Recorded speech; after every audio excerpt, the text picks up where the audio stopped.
해군의 병대 사관 후보생 65차 동기와 가족 친지 38인의 울릉도 독도 투어.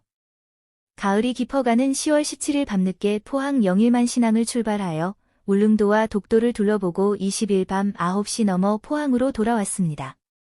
당초 2박 3일을 예정하였는데 기상 악화로 하루 늦은 20일, 울릉도 사동항을 출항하여 3박 4일의 여정이 되었습니다.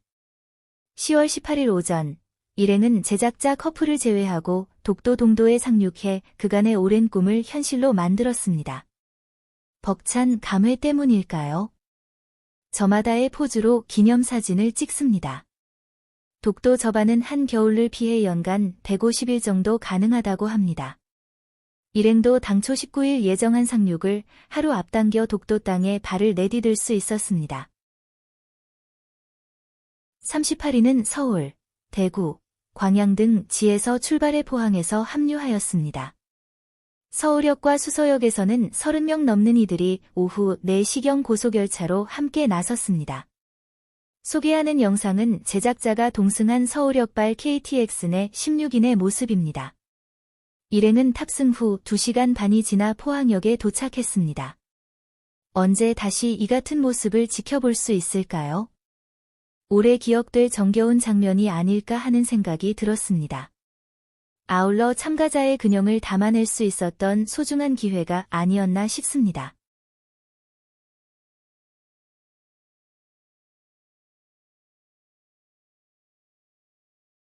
독도를 다녀온 후 18일 오후 4시경 들른 울릉천국입니다. 당초 일정에 없었다는데 제작자에게는 울릉도 투어에서 가장 인상 깊은 곳으로 기억될 듯 합니다. 2018년 개관한 아트센터는 울릉도가 좋아 오랜 해외 생활 후 이곳에 터를 잡았다는 가수 이장희가 2016년 제공한 부지에 경상북도와 울릉군의 지원으로 세워진 공공시설입니다. 국면 소재의 이곳에서는 우리 세대에게 친숙한 7080 가요의 대부라고 할 수 있는 세시봉 멤버들의 기념사진과 영상, 석비 등을 확인할 수 있습니다. 일찍 가수 생활을 접어 세시봉 멤버로 거론되지 않기도 하는 김민기의 석비도 확인할 수 있었습니다. 야, 김민기도 있다. 김민기? 김민기. 앞에 영상에서 근영을 소개한 이들도 있지만 추가로 동기와 가족 친지의 모습을 보여드립니다. 근접 사진으로 담지 못한 일부 참가자는 그룹이나 단체 사진에서 확인 가능합니다. 참가자 38인 외 포항까지만 동행한 이강태, 동기 내외의 모습도 담았습니다. 38인은 동기 커플 28인과 동기 단독 8인, 친지 2인의 구성입니다. 제작자는 커플로 참가하였는데 영혼이 와병 중인 나초이를 혼자 둘 수 없어 부득이 동행하였습니다. 포항역에서 근영이 잡힌 동기 13의 이름을 모두 기억하시겠습니까?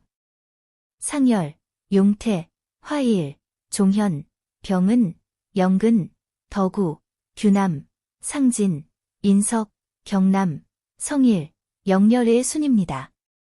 성까지 붙인 풀네임이 알쏭달쏭하다고요? 기억을 되살려 머릿속에서 찬찬히 돌이켜 생각해 보시면 어떨까요?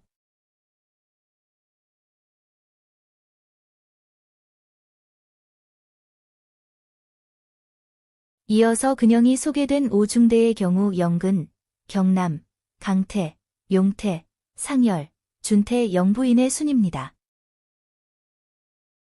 넷은 좌로부터 준호, 충길, 독하, 화일의 순입니다.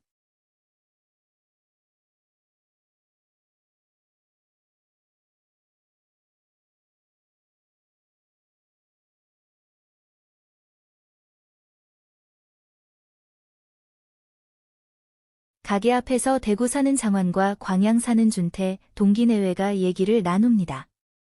설마 두 지역의 갈등 해소와 교류 증진 얘기는 아니겠지요. 밤 11시 넘은 출항이라 9시경까지 식사를 즐겼습니다. 참가자들은 준태 회장이 한턱낸 요리를 들고 버스에서 조금은 설레는 마음으로 곧 마주할 야간 크루징에 대해 이런저런 얘기를 나눕니다. 조명이 약한 버스 내 모습에선 늘 그렇듯 옛 시절의 우리네 모습이 오버랩되어 스쳐가는 듯 합니다. 아쉽게도 이강태 동기는 개인적 사정으로 저녁 식사 후 투어를 조기 마감했습니다. 영일만 선착장에서 밤 늦은 시각 출항하는 크루즈선 뉴시다우퍼로를 타기 위해 참가자 일행이 대기하고 있습니다. 10월 중순인데 차가운 저녁 날씨라는 느낌이 들지 않아서인지 각자 편안한 자세로 친지들과 대화를 즐기고 있습니다. 영상에 잡힌 5중대분들이 누구신지 아시겠습니까? 경남, 준태, 석진, 의석, 홍규, 용태, 영근, 상열의 영부인과 나초일입니다. 밤 11시 반 영일만을 나온 울릉도행 크루즈선에서 포항 일원을 보니 불빛이 환호하듯 강한 톤으로 신호를 보냅니다. 저 불빛 중에는 포스코에서 바라는 빛도 있겠지요. 해수에 반사된 불빛이 흐늘거리며 환상적인 빛의 물결을 보여줍니다. 뉴시다우퍼로는 2017년 중국에서 건조한 9층 여객선으로 울릉크루즈가 현 노선에 투입한 것은 2021년 9월입니다. 우리 투어팀은 6층과 7층의 3등급 6인실을 이용했는데 창너머로 바다가 보이는 객실이었습니다. 3등급이지만 과거 여객선의 3등 객실이나 선실과는 비교하기 힘들 정도로 시설이 양호하였습니다. 18일 오전 7시 넘어 울릉도 사동항에 접안합니다. 사동항은 울릉도 동남쪽에 위치하는 저동항, 도동항보다 늦게 개발된 신항으로 울릉도 정남쪽에 있습니다. 사동항 인근에 울릉공항이 건설되고 있는데 공사 지연으로 2028년 개항 예정입니다. 이른 오전 시각의 선착장엔 태극기가 휘날리고 있습니다. 70을 넘겼거나 70 가까운 나이의 낯설은 2층 6인 침대에서 그것도 항해 중의 취침이라 잠이 편치 않았을 터인데 일행은 정해진 여정을 위해 채비를 차려 하선했습니다. 여기서 버스 타고 도동항으로 이동하여 아침 식사를 마치고 곧바로 독도행 퇴속선으로 왕복 4시간여의 투어에 나섭니다. 당초 내일 19일 예정한 독도 방문을 기상사정을 고려하여 하루 앞당겼습니다. 19일 예정했던 포항행 출항도 하루 늦은 20일로 미뤄졌습니다. 일행은 2대의 버스에 분승하여 가이드를 겸한 기사로부터 18일부터 20일까지 울릉도에 관한 상세한 해설을 들으며 안전하게 여행 일정을 마무리 지을 수 있었습니다. 이번 투어에서는 독도에 상륙하는 뿌듯함 외에 자연 현상인 멋진 무지개와 빛내림을 직관하는 즐거움을 누릴 수 있었습니다. 이틀간 묵은 숙소는 울릉도 남쪽을 조망할 수 있는 해발 340m에 자리한 라페루즈 리조트입니다. 울릉도 지형 특성상 순환도로 등 지상보다 조금 떨어진 해상에서 그 모습이 확실하게 보이는 것 같습니다.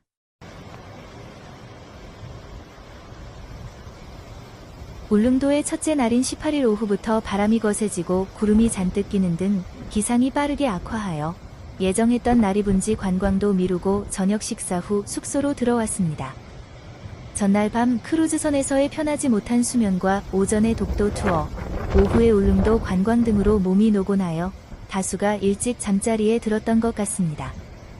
외딴 섬 울릉도의 고지에 자리한 숙소라서 그런지 이웃 숙소 등 리조트 시설의 불빛을 빼면 창밖 세계는 칠흑 같은 밤의 모습 그 자체였습니다.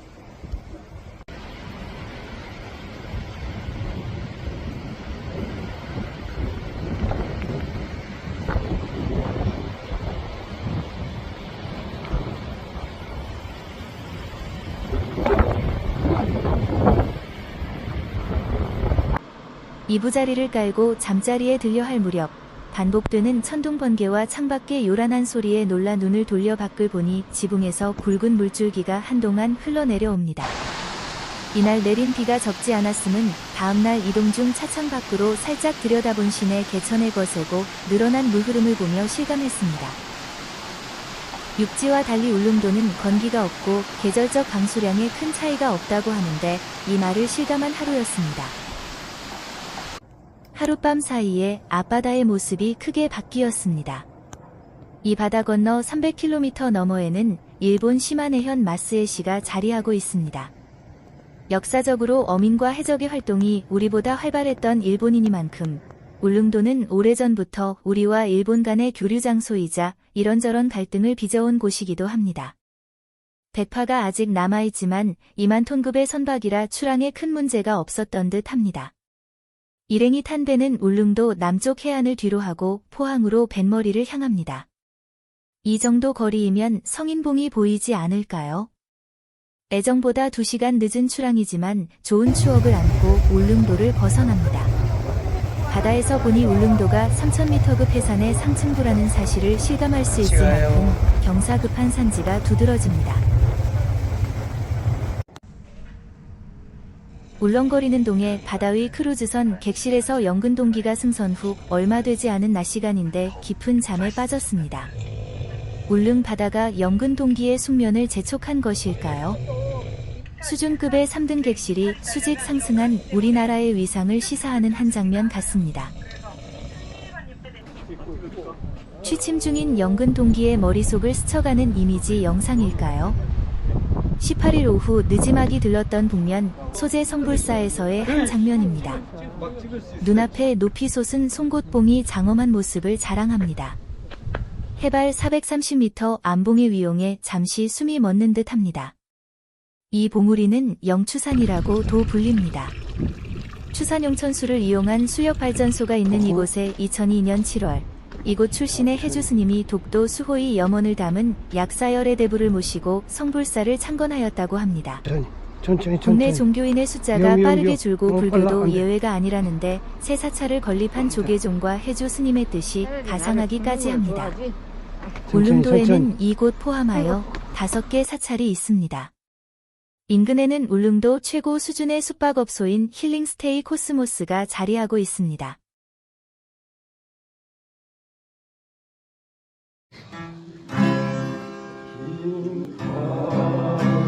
울릉도 이틀째인 19일 저녁 라페루즈 식당 2층 회의실에서 동기들이 참가해 진행하는 작은 음악회를 가졌습니다. 2시간 넘는 모임의 시작은 싱어롱 타임으로 이 자리에서 모두가 부른 아침 이슬입니다.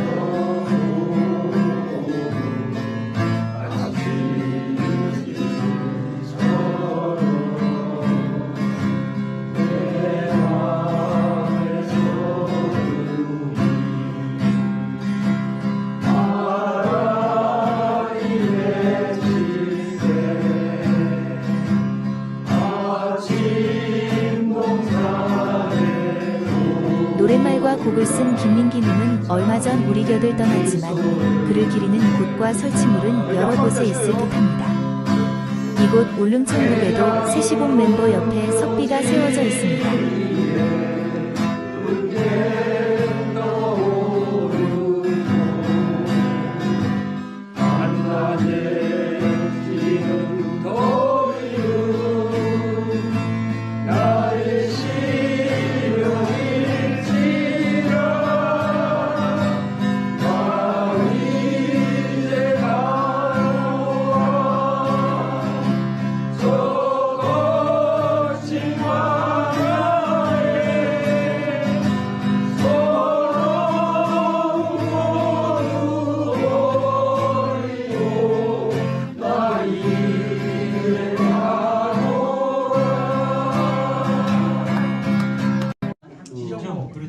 소유석 씨가 부른 홀로 왔다라고 있어요.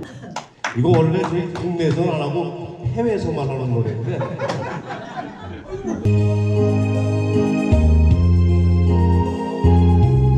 이 노래는 1세대 포크 가수 소유석이 불러 널리 알려진 후 조용필, 이승철, 소형, 송소희 등이 따라 부르며 독도 서사와 통일 염원을 담은 성스러운 대중가요의 반열에 오른 듯합니다.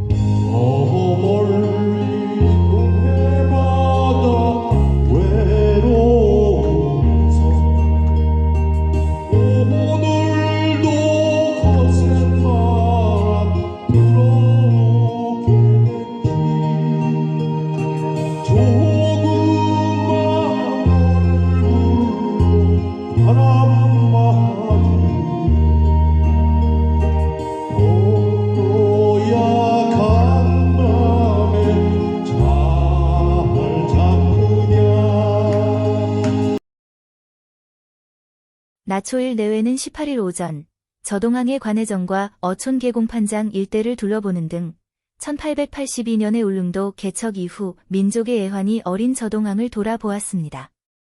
조선 조정은 15세기 초 태종 이후 주민을 육지로 옮기는 공도 정책을 추진해오다 1882년에야 주민 이주를 허용했습니다. 배경에는 왜구나 일본 어민, 상인과의 충돌로 인한 피해가 있는 듯 합니다. 관해정 안내판에는 개척 당시 이주의 능력을 인정받은 도수 배상삼이 일본인 벌목군과 상인을 배척하자 피해를 본 조선 상인들이 그를 살해한 사실이 기록되어 있습니다. 조선 시대 울릉도에는 고종대 개척령 전후로 적지 않은 수의 일본 어민과 상인이 있었음을 짐작할 수 있습니다.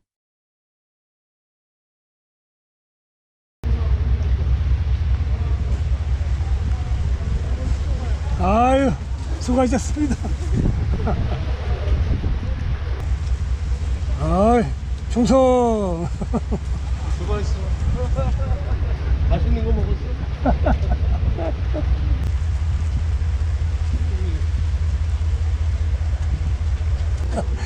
필수. 울릉도 투어 중 제작자의 기억에 남는 식사는 둘 있는데 그중 하나가 따개비 칼국수입니다. 19일에 나리분지 관광 후 들른 도동항 맛집거리 박간회에서의 식사입니다. 다른 하나는 저동항 어촌계공판장 2층 횟집에서 먹은 오징어 물회와 통찜입니다. 동해에서 잘 잡히지 않아서인지 가격은 다소 셌습니다. 주인장이 통찜용이라며 꼼지락거리는 산 오징어를 일부러 보여주셨습니다. 나리분지 식당 산마을에서 접한 시껍데기 막걸리와 삼나무 회무침도 별미였습니다. 70 넘어 처음 가본 울릉도, 가수 이장희가 30년 만에 내놓은 신곡에서 천국이라고 부르며 사후 묻히고 싶다고 한 곳으로 악조건에도 굴하지 않고 서로 도와 평화롭고 넉넉한 청정섬마을로 기억되길 희망합니다. 이곳에서 65차 동기, 가족 친지들과 사흘간 좋은 추억을 쌓고 또 나초일에 쓰러져가는 영혼을 다잡고 체력까지 키워 돌아갑니다.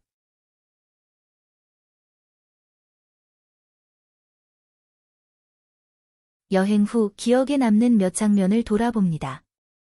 19일 이른 오전, 거센 비로 복례 폭포 탐방이 좌절된 후 나리분지로 이동하다 남서부 해안에서 마주친 쌍무지개가 첫 번째 아닐까요? 꽤 오랜 시간 우리 일행의 눈을 즐겁게 해주었습니다. 다음은 20일 울릉도를 떠나는 날 오전 동이 트고 얼마 되지 않을 무렵 리조트 베란다 너머 바다 위 황금빛 빛내림입니다. 유튜브 등 웹에서도 찾아보기 쉽지 않은 멋진 장면이 아닐까 싶습니다. 세 번째는 저동항 어촌계공판장 2층 횟집에서 바라본 촛대바위와 공판장 신축 공사 현장입니다. 공사가 지지부진해 가게를 엉거주춤 운영한다는 주인장의 푸념 뒤엔 오징어 등의 어획량이 신통치 않은 동에 사정이 있는 듯 합니다. 네 번째는 사진이나 영상으로만 확인할 수 있는 가두봉의 옛 모습입니다. 2020년 11월에 착공 이후 가두봉은 4년이 지난 지금 절반 넘게 남아있는데 더 깎아낸다고 합니다. 울릉도에서 보낸 사흘간의 이동 궤적입니다. 18일 이른 오전, 아래쪽 사동항에 도착해 붉은 선에 따라 도동항에서 조식 후 위쪽 저동항에서 선라이즈호를 타고 독도에 다녀옵니다. 저동항 귀향 후 녹색선을 따라 도동항으로 내려와 점심을 들고 아래쪽 사동항을 거쳐 왼쪽 순환도로 울릉도 일주에 나섭니다. 울릉도의 중심 지역인 동남부를 벗어나 서부, 북부, 동부로 이동하면서 울릉천국, 성불사, 삼서남 등지를 둘러보았습니다. 도중 울릉도 토종산업지원차 마감보감의 울릉산림농산, 호박제리와 조청의 울릉산채영농조합법인도 찾았습니다. 18일 오후부터 기상이 악화하여 나리분지 탐방을 취소하고 도동항 맛집거리의 바다횟집에서 저녁 식사 후 라페로즈 리조트에 들러 여장을 풀었습니다. 19일에는 오전 일찍 리조트를 나와 복례 폭포 탐방에 나섰는데 때마침에 거센 비로 뜻을 이루지 못하고 발길을 돌려 나리분지 탐방에 나섰습니다. 어제처럼 시계 방향으로 순환도를 따라 이동하는데 오전 9시 30분경 일행 앞에 멋진 무지개가 펼쳐졌습니다. 남서해안으로 추정됩니다. 어제 기상 악화로 찾지 못했던 나리 분지에서는 시껍데기 막걸리와 삼나무 회무침 등을 맛보고 이후 동쪽 순환도를 따라 내려와 점심으로 도동항 박간회에서 따개비 칼국수를 먹었습니다. 이후 자유시간에는 일부가 도동항의 독도박물관 등을 관람하고 다수는 리조트에 돌아가 휴식을 취했습니다.